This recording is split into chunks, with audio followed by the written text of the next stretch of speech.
Welcome to the February edition of Conversations from the Vault, brought to you by Estrella Construction. I'm so thrilled to have our mayor of the town of Clayton, Jody McLeod, here as our guest today, and I'm excited for you to be here, and let's get into it. Let's do it. Thank you so much for having me today. Is that what they say now? Yeah, spill the tea. Yeah, let's put the tea leaves out on the table and see how they turn up. Okay, well, let's talk a little bit, just to give everybody a little brief history about how long you've been a mayor, maybe what interests you in politics. Why did you get into politics in the first place? So my story really for the mayor's gig was that I had served in the late 90s as one of the first young people ever elected to town council. Yeah. And how old were you? I think I was probably about 28. Wow. We also elected our first woman representative at that time, Sue Johnson. So I got antiquated with how local government works.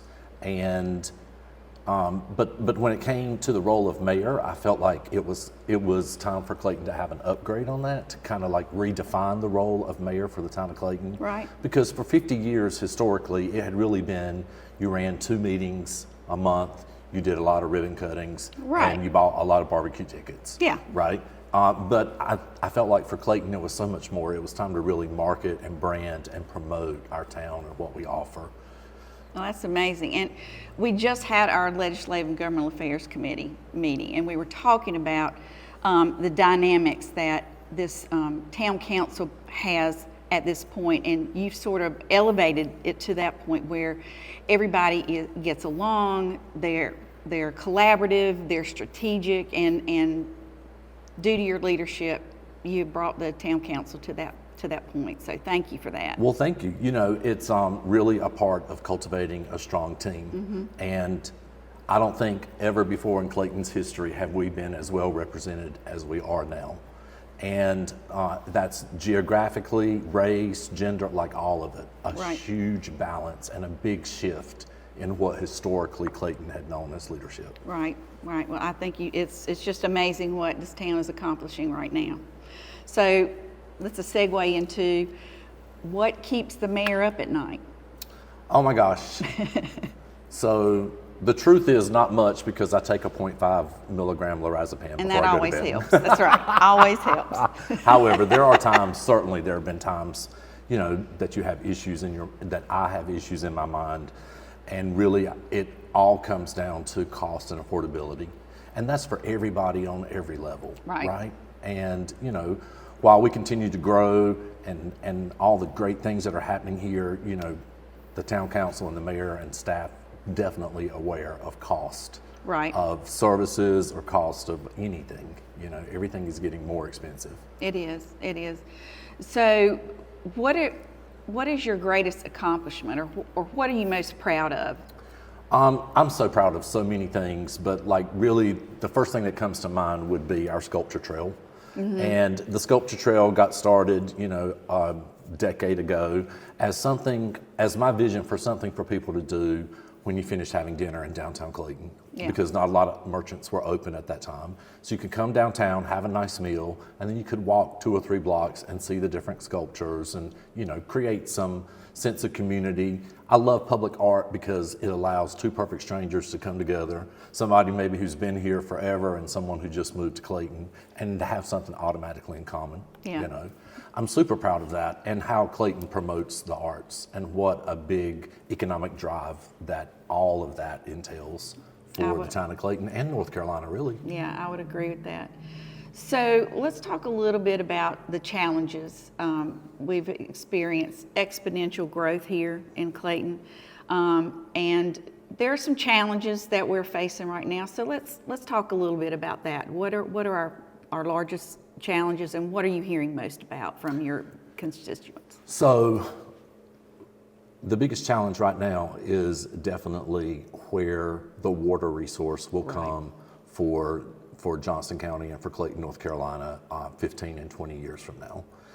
As engineers always say, there's only so many straws that you can put in the Neuse River. And we're all pretty much at capacity for being able to pull out from that natural resource.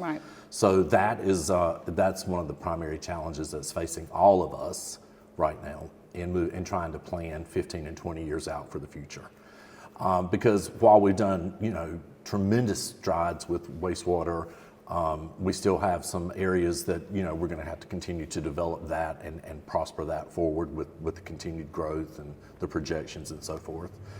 And one thing that, you know, we really get to concentrate on are these smaller secondary roads around Clayton and in Johnston County. Yeah.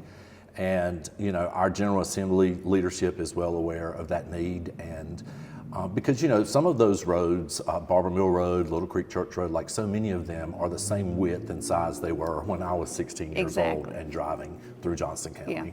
So those are some of the primary challenges that we have going on right now. And always budgetary constraints. You know, I think every entity knows that you've got X amount of money to work with, and then how do you figure out what are the biggest hurdles that you have to jump first? Right, Yeah. right. I totally agree with that. So what do you see as opportunities for the town of Clayton? Tremendous. Yeah. Tremendous. And especially, I think, moving forward the next 5 to 7 years, commercial growth and development. Yeah. And we have a substantial amount of good quality development for residential. I think in the next 5 to 7, we're going to be seeing some more affordable housing. And just to clarify the definition of that, that's for people who are like our firefighters and our teachers to be able to afford an asset of their own as opposed to paying rent on something that never becomes theirs. All of that coming up, just tremendous possibility here. Right. You know? So speaking of business and industry, what do you see, what is Clayton trying to attract? You've hired a new economic development director. I'm very excited I'm meeting with him on Monday to get to know each other, and That's awesome. Looking forward to working with him. So what do you see his purpose in attracting new businesses and industry to Clayton? So I think one of the primary requirements for the new economic development director is going to be relationship building. We need to be working together with so many entities on so many levels. Right. Because it's so true that all tides float all boats, right? Rising tides float all boats. So that's going to be a huge component of it, and creating that connectivity between all those groups and organizations to help move us forward, to really increase the strength of that magnet that makes business and industry want to inquire and come here. Right, Yes. right. Very excited about that. So talking about collaboration, I think that is one strength that you have here at the town of Clayton. So who are some of your strategic partners, and who do you work with, and why? Yeah, well, obviously, Clayton Chamber of Commerce, Yeah. one of our number one partners. And that's because we all work towards the same goal, you know, and I think that's beautiful. I think it's hard for anybody to think one entity is responsible for creating all the results. You're right. And it really takes huge collaboration if you're going to really have something that's exceptional. And I think that's what we're all about in Clayton. Yeah. I would also say, you know, working with like our pharmaceutical companies on the outskirts of the city limits, you know, trying to make sure we're doing all to be supportive of what they do so they can continue to bring those good jobs, you know, to Clayton, North Carolina. Right, right. We have a very vibrant downtown. Yeah, we do. And if you have a vibrant downtown, then you have growth in the business industry all around downtown. What do you attribute that to? So it's always been that way as long as I can remember. Yeah. And even 50 years ago, when all of our merchants were much older, right? And they'd been in business a lot longer. Yeah. And they created that sense of community and great customer service. And now we see a majority of our downtown businesses operated by young people, Yeah. young entrepreneurs working hard at their craft to be successful at what they do, Right. and still have that same level of community and togetherness, right? Creating that strong magnet that draws people to come downtown. Yeah, I would agree. And I think it's very important. I mean, we have people that come into the chamber all the time. We have new people moving in, new businesses that want to start here, and they come to the chamber, and the first thing they say is, we rode down Main Street and we fell in love with it. And that is a huge testament to what we are here Yes, in it Clayton. is. And there's a feeling, I like to call it a town with a heart, because you feel it. It's a feeling when you come here, and you can't describe it unless you've actually experienced it, right? Yes. And, you know, I think that holds true with that saying that, you know, some people say Clayton's not a small town anymore, that we've lost that small town appeal. And I don't think that's the No, I case, don't because either. for me, that appeal comes from the heart. Absolutely. Right, that's where it's coming from. And I don't think that aspect of Clayton's ever going to die. No, not at all. One of the things that I wanted to mention real quick is, you know, and thank you for the support and resources that you give the Clayton Chamber of Commerce for the Harvest Festival.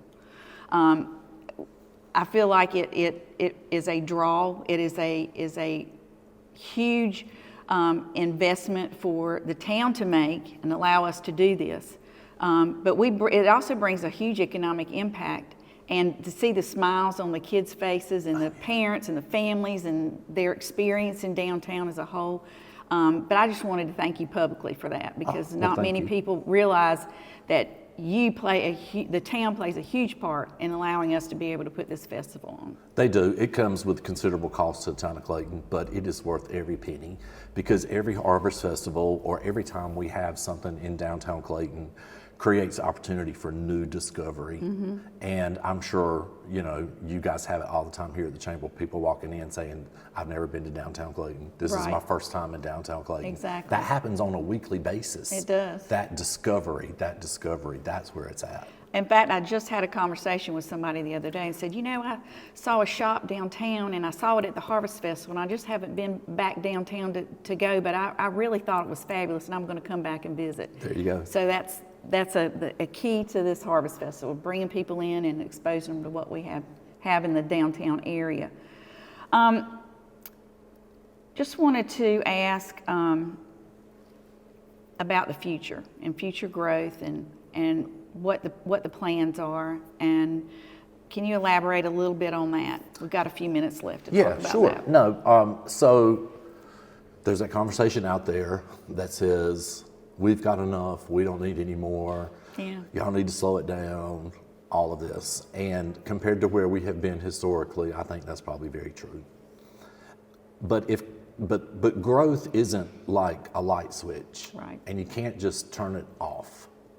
And even if that were the case and we could turn it off, the plans for Clayton and for this region of Johnston County are already approved for 5 to 7 years out.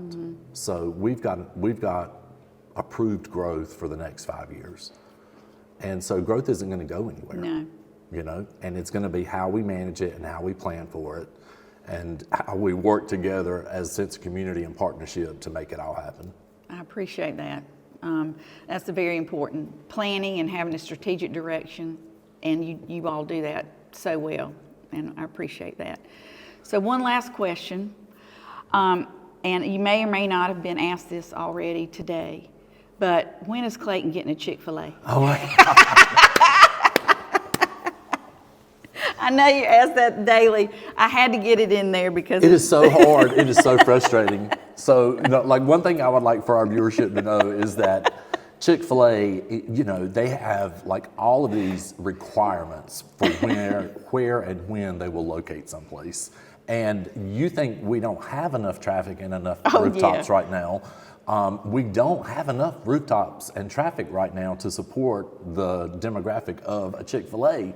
So we got to continue to, you know, grow and prosper and all that good stuff so that we can eventually attract a Chick-fil-A in Clayton. But we have so many other choices. It's so wonderful. We do have so many other choices, and I think we're going to be seeing a lot of more growth in that arena too, moving forward. You know, it's wonderful to have local chains, restaurants here without question, but it's also wonderful when you can hook up with a restaurateur that's trying to make a successful go of it. I totally agree with that. Totally agree with that. Because we love good food in Clayton. Oh yeah, we do. Right? And we know good food ain't cheap and cheap food ain't good.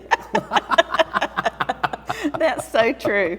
Well, on that note, we're going to close up, and I really, really appreciate you joining me today. And Thank you, Dana. It's good Thank to you see for you as having me. always. We appreciate our partnership. All right, thanks.